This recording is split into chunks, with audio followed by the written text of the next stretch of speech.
It takes a long time for deeply wounded people to be willing to go there and look at stuff.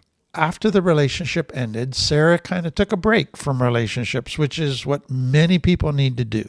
And she said, basically, I just need to work on myself right now. I can't be involved with men. I can't be involved in romantic stuff. I'm not ready for it. It messes me up too quickly. It triggers all my stuff. So I'm just going to focus on myself, which she did for quite a long time. She kept meeting with her therapist, but eventually she reaches a point where she says, I think I'm ready to date again. The therapist says, yeah, I think maybe you are. Let's do this slowly. And so Sara begins dating again. But what she doesn't realize is how challenging dating in a healthy way is going to be. She doesn't realize that her template for relationships is not healthy. What her normal is attracting her to unhealthy. Then what she also is going to realize is that when she's around a healthy person, that actually makes her very uncomfortable, and it triggers all kinds of things when Sara starts to date again. So the first is she was invited to her friend Kathy's and her boyfriend's for an evening. And she gets there and finds out that they've invited this Steve fellow. And he's a fellow who's got a similar degree. And they thought maybe Sara might be interested in him. So they invited this Steve over.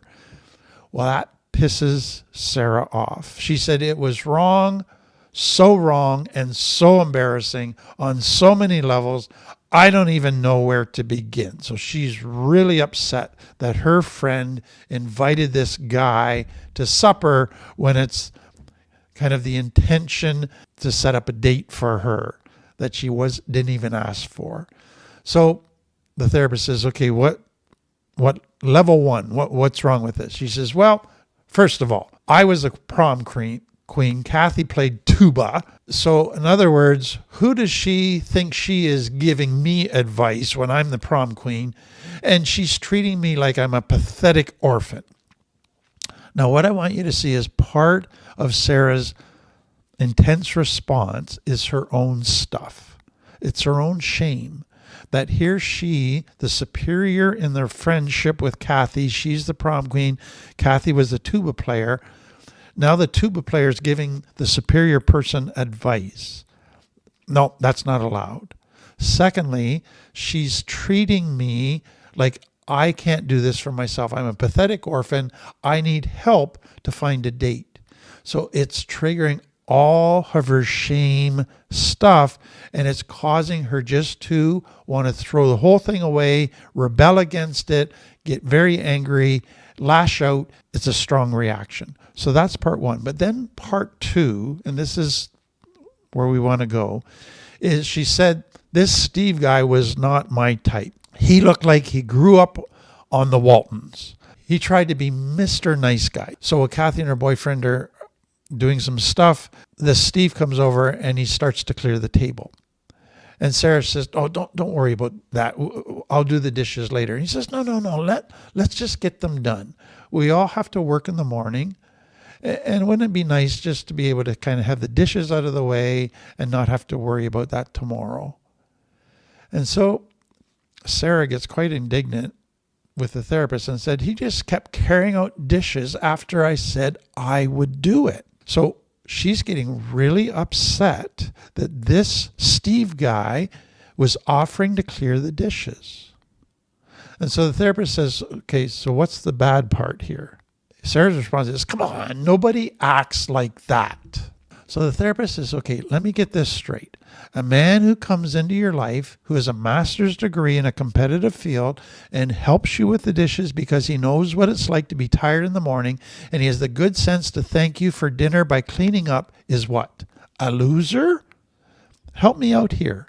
So here's Sara's response. I mean, he isn't exciting. He's not a risk taker. So the therapist says, well, how do you know that? Okay, I'm not pushing this Steve guy, but I need to know why you're using examples of his kindness to place him off limit. I think you're bonded to behavior like your dad's. You had to put up with your dad and all of his selfish behavior. So the key piece that the therapist keyed in on was this. Though Sarah's grown in so many areas, what is coming to the forefront now is she's still attracted to bad boy types. And what she terms as exciting is actually psychopathic, narcissistic behavior. So she was rejecting a man who wanted to help her with the dishes. And part of it was her only way of relating to men was she had to do all the work. She had to do all the help. So for a man to come in and be responsible and want to help her, she didn't know what to do with that. That threw her for a loop. So the therapist says and summarizes, I think Steve holds no interest for you because you have no idea what your role would be in a relationship with him. You might not have to rescue him. You'd be out of a job. So as the session closes, the therapist says to Sara, think about what you would do with a man who didn't need you, but just loved you. Such a powerful way to end that for Sara. So again, let me summarize this because this is so common. Sara's relationship template from childhood has been to be attracted to unhealthy, narcissistic men. She doesn't know how to have a relationship with somebody that would be an equal. Secondly, her relationship template is that she has to do all the work and let them be irresponsible.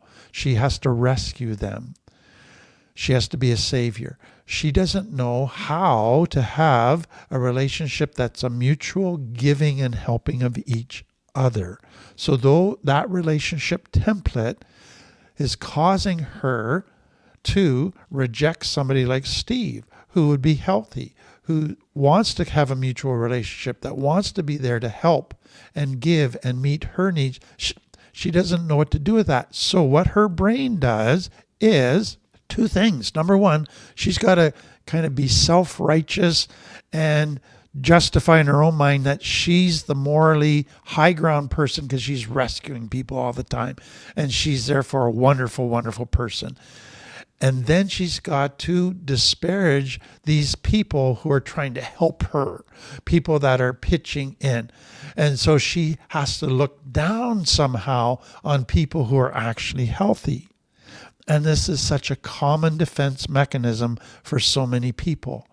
So what her brain has done to make her relationship template look and feel healthy, even though it's not, is a multi-layered system that makes self-righteous what she's doing in her role that's unhealthy and looks down on healthy people. So another piece to this is this.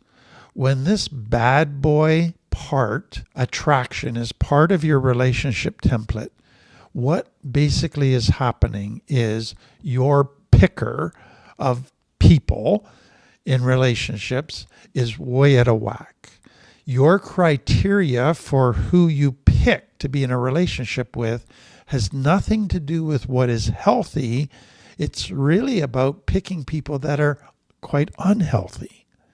And so your picker is way out of whack. That's what happened with Sara.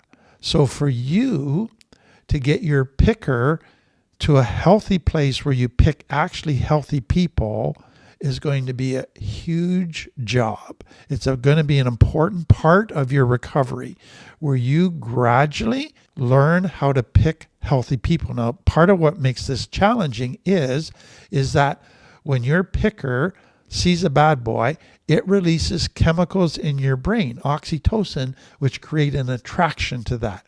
So you're not just reprogramming your picker with information. You have to fight against the oxytocin and retrain your oxytocin system so that it's not releasing oxytocin every time you see a bad boy. And that takes time. And so usually you need another person in your life that's healthy, that's going to help you with this.